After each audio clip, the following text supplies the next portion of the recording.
Well, look, I have with me today Torrey Lawrence, who's a Rocky Mountain native, and I just want to thank you so much, Mr. Lawrence, for showing up on the show. I appreciate all that you are, your time that you're taking today to sit here and go through kind of your past life and story experiences, and your time is precious, and so I just want to be mindful to thank you for it. Well, thank you, sir, for having me on your show. It's a real honor, and I've been looking forward to this. Sure. Well, that's great. So, tell me a little bit about your Rocky Mountain story. Everybody has a different story, and so, what are the sentinel moments for you? Who are the drivers in your past that really kind of help mold you into the individual you find yourself today? I know, you're not a completed package. We're all still on the journey, but at least have gotten you to Yeah. this place. Well, a definite influence was my mother. She really instilled a lot of values in me that still resonate with me today. I have a lot of cousins and other family members that have instilled values, but you know, the most important one was my mother and my uncle as well. They really instilled some values in me that just keeps me going, if you will. I Sure. try uh, to honor them. I don't know if you can see this, but I can. I, Yes, I can. let's see if you can see that real better. Yeah, yeah, I got a yeah. tattoo with Yeah. their initials on it, so it just kind of keeps me somewhat connected to them because they were really the anchor, in my life. So Sure. yeah, That's awesome. So, well, look, I'm sure part of the mom story helped you get into acting. I mean, there's thank God for moms, first of all. Without them, we wouldn't be here. And second of all, yeah, at the end of the day, you know that they're going to love you unconditionally, and that's really what that means. And it's hard to find that relationship anywhere else. And of course, you can, but. So, what got you into acting? I mean, how did you get there from growing up in Rocky Mount? And let's see, you're a little younger than me, so you're class of what, 90 I something maybe? I graduated high school in '92. 92. Okay, great. And 92, so, yes. Rocky Mount or Northern, or Rocky Mount Senior High. there you go. Well, me too. I Rocky mean, Mount you're the Senior High. last of the senior high group Griffons. then. Last of the senior high group then. But Yep. so, what got you into acting? Uh, Actually, what got me into acting is finding a way to overcome my speech impediment. Okay, That is something that I still wrestle with. At 47 years old, I still sure. wrestle with that. My mom was always trying to get me to be on a debate team or something like that. And I would never want to do it because I hated standing in front of a group of people Right. and talking because it was just really hard for me, especially if you had to talk to other individuals, you had to talk to girls. It was just really Sure. hard for me to do. However, I want to say early in my early 20s, I read an article and it was with James Earl Jones. Okay. And I didn't know he stuttered at the time. I did not know this. I And didn't the either. article was saying that he got into theater to overcome his speech impediment. And I read another article about Nicholas Brandon from Buffy the Vampire Slayer, who Uh huh. also has a speech impediment. And I started to really think about this. I said, well, maybe I should try this acting to at least get more confidence in myself. And the first So, not to interrupt you, but 3 years, about yeah, what go ahead. time? I mean, how old were you when you started reading these articles about James Earl Jones and others, and that how acting might could be that just ish in terms of age, because that kind of I helps, I think, think, frame the story a little bit. mhm. Yeah, yeah, yeah. I think it was like maybe 2021. Okay. Very, very early in my 20s. And I didn't really know where to exactly go because I wasn't in Rocky Mount at the time. I was in Raleigh. Okay. I was in college at St. Augustine's College, and In the big city. but yeah.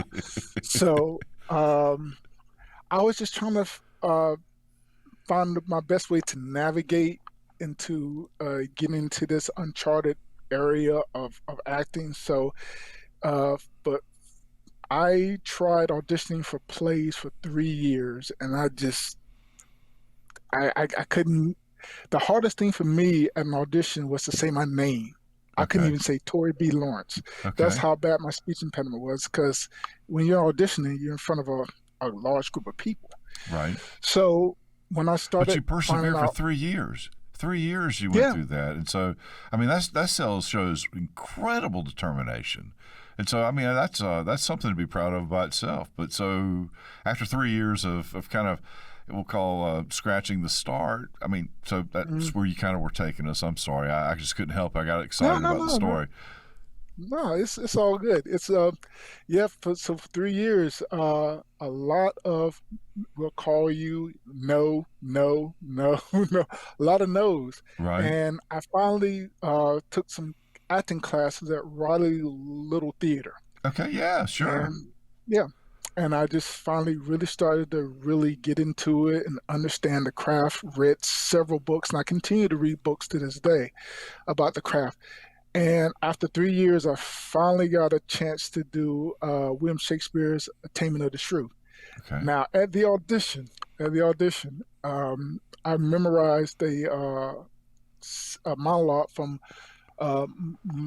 Much Ado About Nothing. Yes, sir. Okay, and it was like 2 minutes. So at the audition, I stuttered on my name the whole time. And I'm like, man, not again. Right. But when I finally spoke that first line, um, I didn't stutter.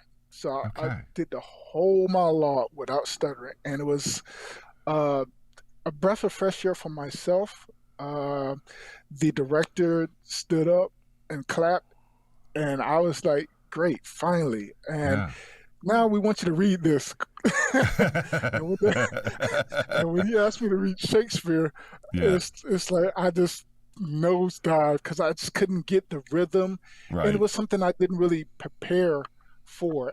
However, uh, the director Haskell Fitzsimmons, he gave me the wonderful opportunity to have a role in there, and I still remember the lines to this day. So from that 3 years just to get to that one accomplishment, I just kept getting hungrier and hungrier to try to build confidence in myself to do what I really started having passion for. Does that Wow. answer the question? Yeah, well, it does, and it just so many other questions in my mind, and I was trying to be better and not not jump in. But so, were you going to school all during this time? Still at St. Aug during that whole period, Yes. and you've gone through a number of rejections, and then you decide. So, where were you auditioning? I guess it wasn't at St. Augustine's. That's kind of what I was thinking. Maybe they were school productions, but I guess other production companies in the Triangle area. Yeah, I auditioned for several companies, but the one that really worked out was Raleigh Theater. And from Raleigh Theater, I've done shows at Man Bites Dogs Theater, Right. Raleigh Ensemble Players, Burning Coal Theater, uh, Deep Dish Theater in Chapel Hill. Right. So, and it just started uh, to grow. And yes, I was in college still. I Okay. was at St. Augustine's College, and just trying my best to get into it. But I think um, when I was starting out, Right. that time I was in St. Aug, I didn't get any opportunities. So the role of Tammy the Shrew didn't come into 2000. Okay. Got it. So as you see, in college, nothing happened because I finished college in '97. Right. Right. Right. So 3 years from that, I was still trying to get opportunities. So I didn't get that role until early 2000. And the other thing I'm So I was amazed out of about, school then. and the other thing I'm so amazed about in the story, and I love people's story, right? I mean, it's the thing that I think speaks to most folks, is that your determination. You read it in a magazine or an article or a newspaper or however you got the information, and you decide this is what I'm going to do. And then you persevere on that, and then decide, well, maybe I step back, maybe pivot a little bit, maybe I'll get some acting lessons, And so that really kind of helped you with the craft, kind of propel your thought process, and got you to the place where you started memorizing the line from the shrew, and found a zone, a place that you could really perform, and that was independent of, we'll call them insecurities, perhaps. And Yeah. I just think that's absolutely beautiful. So you go from that to, starring in The Harder They Fall. So how do you get from that point, that first taste of success, which was immediately followed by the very thing you probably feared the most, kind of in the story, but nonetheless, you were able to have a part in it, which created that kind of building of self-confidence that everybody's looking for, to where you are today. I mean, there's a light year away from that too. So I want to hear that story if you don't mind. Please share. No, great, great, great. Well, to get to the Heart of the Fall took 20 years. Okay. Yeah, right. You No, know, well, it's a 20-year it took overnight 20 success, years. right? Right, right, right. And I'm still pounding the pavement every day. Sure you are. Um, the Heart of the Fall came along uh, through motion capture. If Okay. you don't if you're not familiar with I'm motion not. capture, that's video games. You ever see Lord of the Rings? Yes, I Okay, have. where Andy Serkis played Gollum, Uh-huh. Right. the precious guy. Well, I was working on a project, Spider-Man for Insomniac Games in motion capture, Okay. and I had an opportunity to work with Stephen O. Young, Okay. and he's an actor that his resume is like a mile long. This guy has done every kind of video game, movie, TV show, and we really connected doing that because we were doing stunts on Spider-Man. Okay. So a year later, I get a call from a lady named Brittany Hagan, Mm-hmm. and she calls me on the phone and says, "Hey, I would like for you to read on this movie, Hard Case Number One." And I was like, I didn't submit for anything like this, and how did you get my number? Right. She says, "Well, Is this a joke? I got yeah, yeah, exactly. Because Right. there've been sometimes I would get a call or get an email from someone, and like, wait a minute, that all right, who's playing me? But no, she was like, I got your information for Stephen O. Young, and I was like, there you go, okay. And I credit that just the. You always want to, in this industry, you always want to build relationships with people because you never know who's going to need something, or you never know who's going to run into something, and so on and so forth. So you always want to build those bridges. So she said, "Yeah, we'd like for you to audition for this role." And I'm at work, obviously. Yeah, sure. And I said, "Well, when I get home, I would definitely record it and send it to you." And she said, "Yes, you need to get it to us tonight." I said, "Okay, I'll get home tonight and audition for it." And that's what I did. And the next day, she called me back. "We want to book you for this role." I'm like, "This is great." All right, and I'm very excited. And then the realization, like, I'm gonna have to take some time off of work, and, and because this wasn't shot in L.A. This was shot in uh no, Santa Fe, New Okay. Mexico, All right. and so I realized, like, okay, how am I be able to do this? But I was like, you know what? I just take it as vacation days Mm-hmm. and so on and so forth.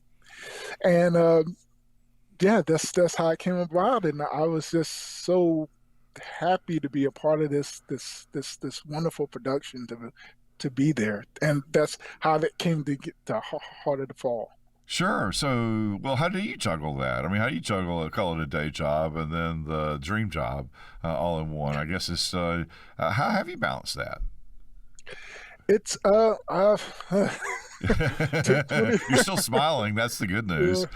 yeah, well, I've been doing it for 20 years, juggling my job in information technology and my passion. When I worked at in Research Triangle Park, I worked at Glaxo Wellcome, so I was working there, IT, and when I had a gig in Wilmington, or I had an audition in Wilmington, and you know how far Wilmington is from Raleigh, that's Sure. like a 3 hour drive, so you got to commit. There Right. wasn't no Right. self tapes back then.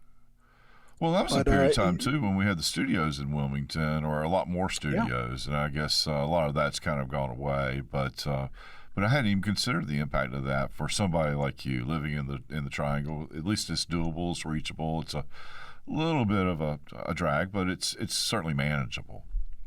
yeah. I mean, and when you asked earlier, like about pursuing acting, one of the things I did, but even before I started doing theater, I would drive down to Wilmington and do extra work.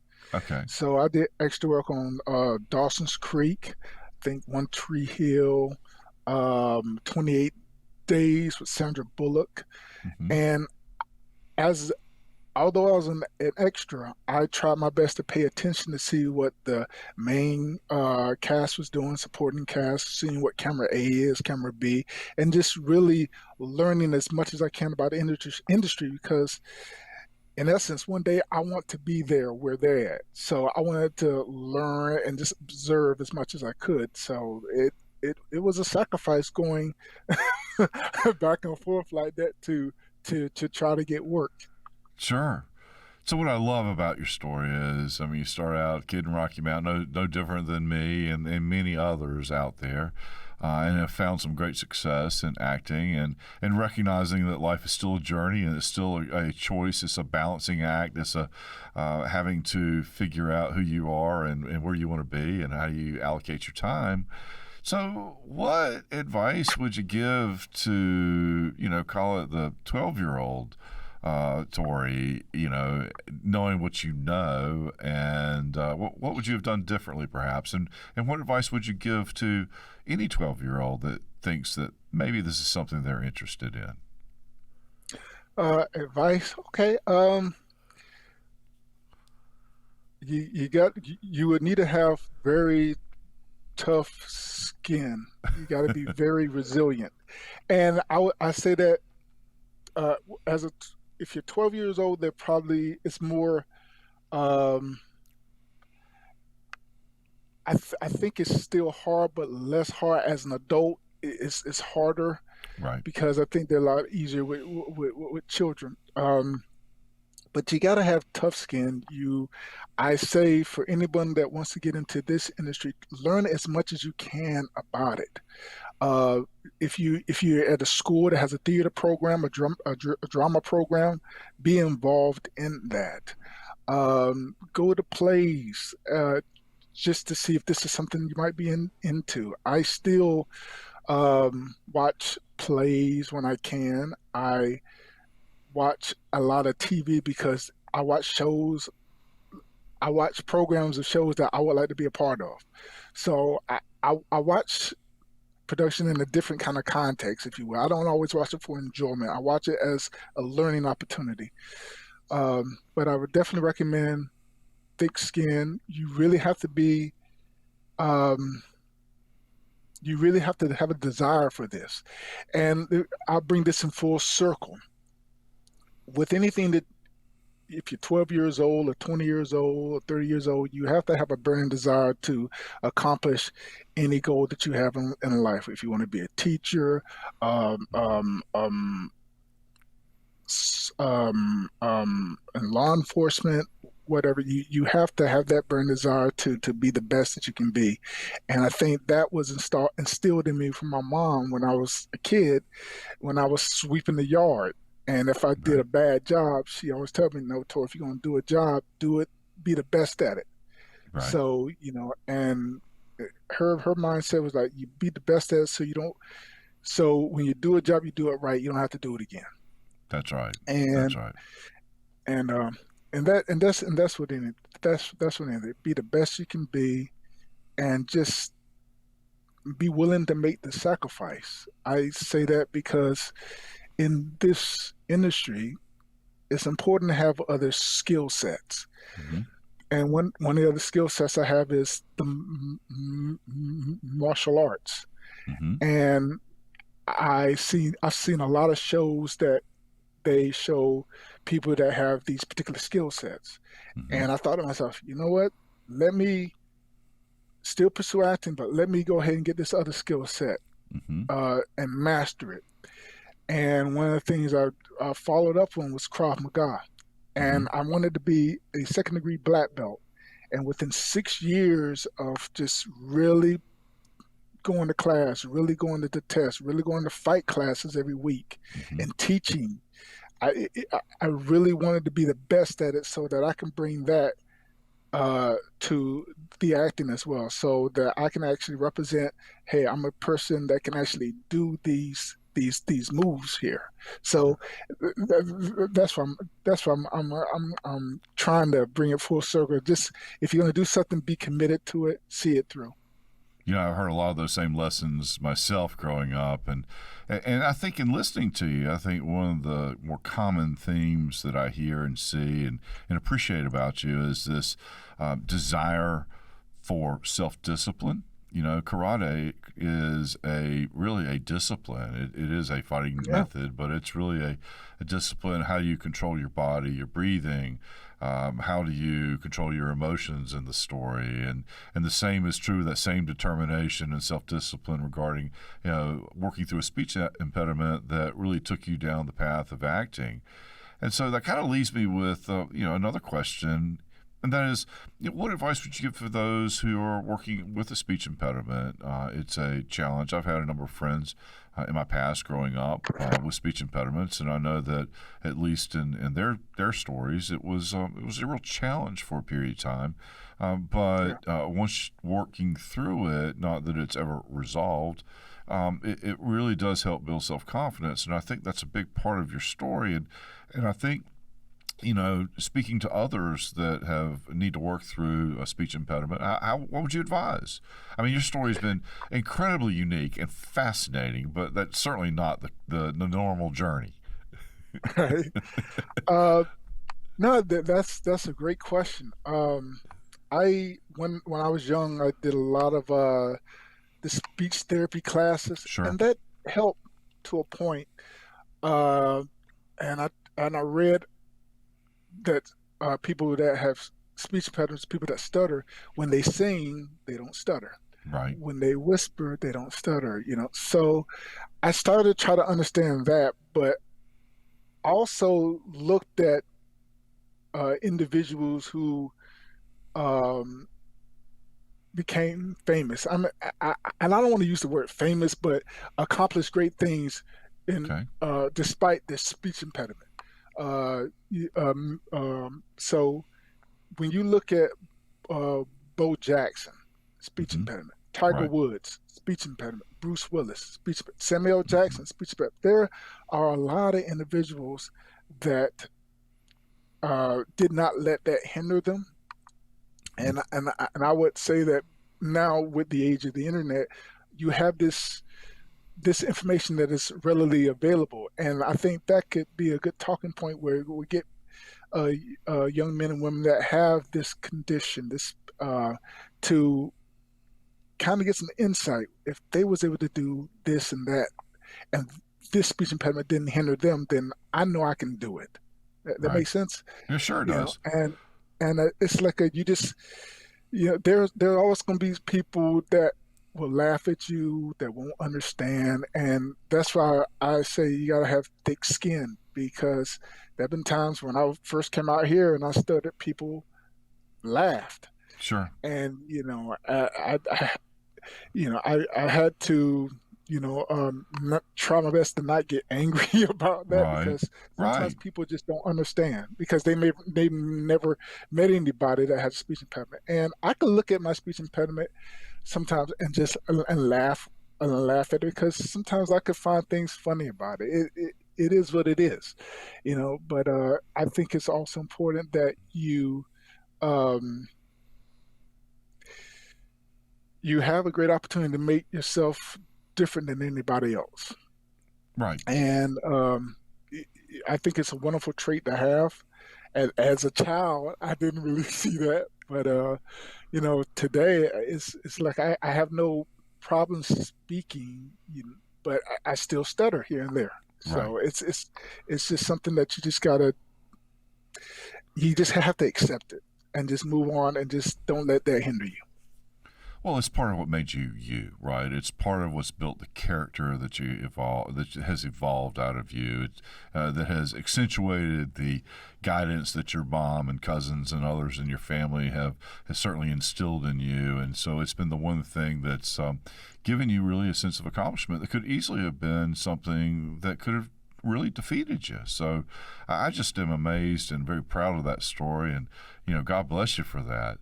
So look, I we're running out of time, and so what is it that you would like to share with folks back here in your hometown that maybe I haven't covered, but outside of the story that you've told, is there something that you really feel like that you'd like to share with some folks, particularly those looking for a role model such as you? I just want to say one of the best role models was my mother. Right. So I just think like um, when you have strong parents, a parent in your life that Mm-hmm. really believes in you and encourages you, you can do anything.